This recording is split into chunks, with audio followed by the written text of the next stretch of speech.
Dumating na ang araw sa harap ng hukom.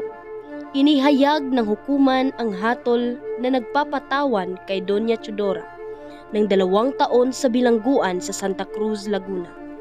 Ang mga salitang ito ay bumulaga sa pamilya ni Rizal, lalo na kay Jose Rizal, na nag-aalala sa kalagayan ng kanilang ina.